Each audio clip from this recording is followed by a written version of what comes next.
안녕하세요. 알트키재테크의 알트키입니다. 오늘은 투자 목적이든 실거주 목적이든 주택 매수, 내 집 마련을 고민하시는 분들을 위해서 영상을 준비해봤습니다.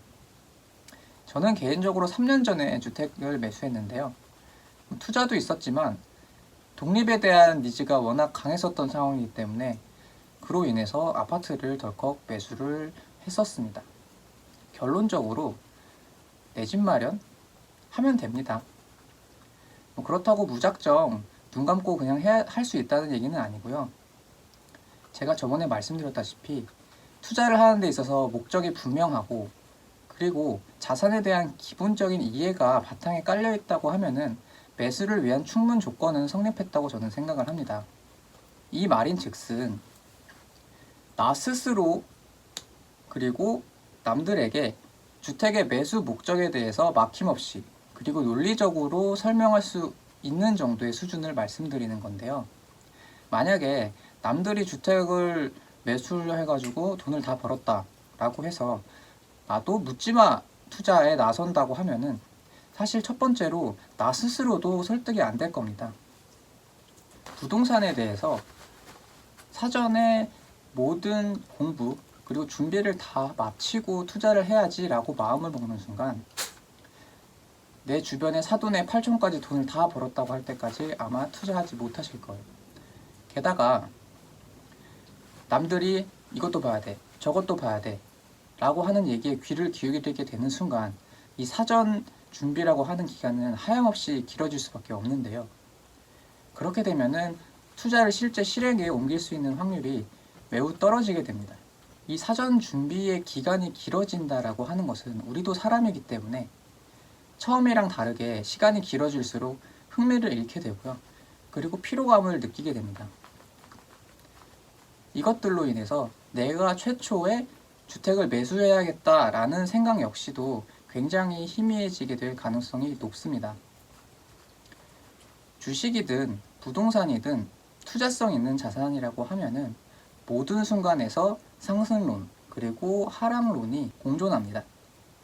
이 둘 중에 어떤 것을 선택하느냐는 자유이지만 만약에 내가 투자해야겠다 라고 마음을 먹었다고 하면은 제가 말씀드린 수준 정도의 사전 준비로 충분하다고 생각하고요. 그 이상은 저는 투머치라고 생각합니다. 나 스스로를 설득을 하고 그리고 남들을 설득하기 위한 논리를 짜는 것 자체도 실제로 해보면 하루 이틀 만에 만들 수 있는 게 아니에요. 문제에 대해서 판단 기준을 세우는 거기 때문에 사실 어느 정도 수준 이상의 절대적인 공부량과 습득 시간을 필요로 합니다.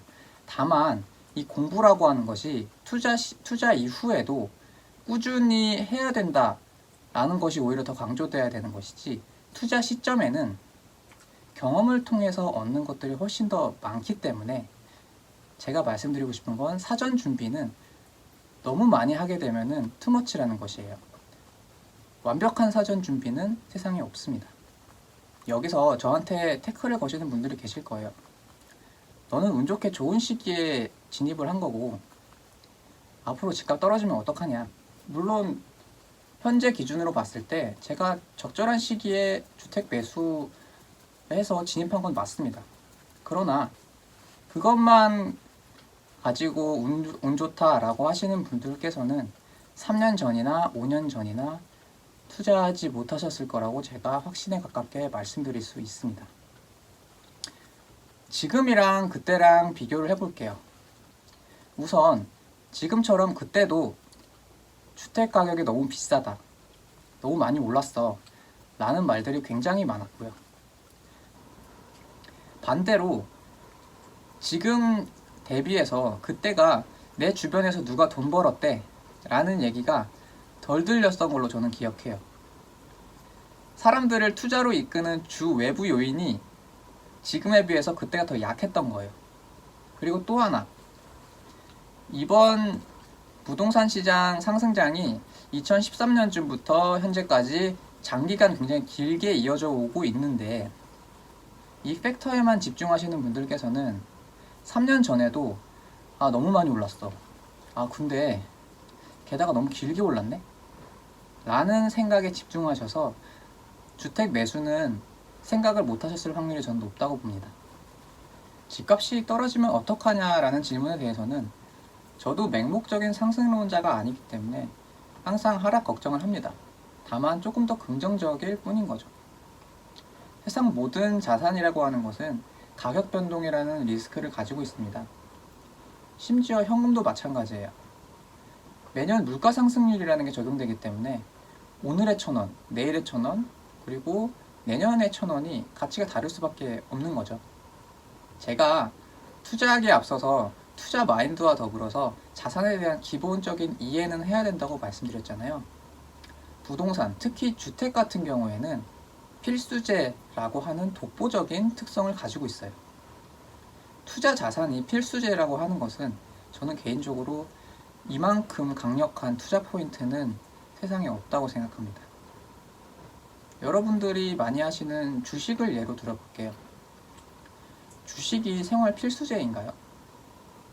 주식은 우리가 가지고 있는 여윳돈으로 굴리는 말 그대로 투자 자산이에요. 그래서 우리가 뭐 돈이 필요하게 되거나 하면은 언제든지 팔고 시장을 떠날 수 있고, 그리고 반대로 언제든지 또 시장에 진입을 할 수가 있어요. 그런데 주택은요? 우리는 매수든 아니면 전월세든 우리가 무조건 주택시장에 참여를 하게 되어 있어요. 제가 부모님한테 얹혀 살 때는 이거에 대해서 크게 생각을 안 했었는데 나와서 독립해보니까는 확실히 느끼겠더라고요. 우리가 원하든 원하지 않든 우리는 주택시장 구성원인 거예요. 그렇다면 이 포인트가 왜 중요하냐? 내가 주택을 팔고 싶을 때 사줄 수 있는 주체들이 그만큼 많다는 거예요. 그 말인즉슨 다른 자산에 비해 가격 하락의 변동폭이 적을 수밖에 없다는 걸 뜻하죠.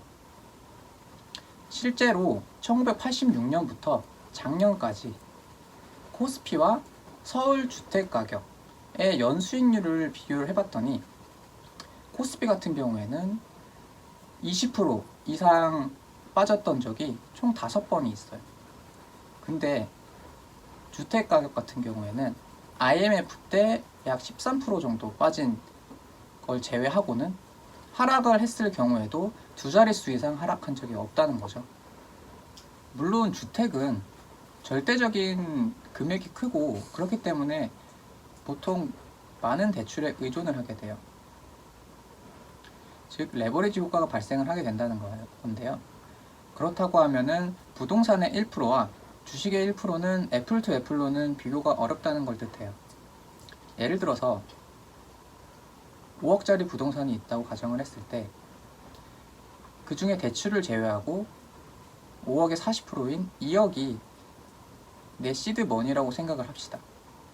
근데 5억의 부동산이 1% 변동을 했어요. 5억의 1%가 얼마죠? 500만 원이죠. 이 500만 원이 내 시드머니인 2억의 기준으로 봤을 때는 1%가 맞을까요? 아니죠. 2.5%죠. 이거를 레버리지 효과라고 하는데요.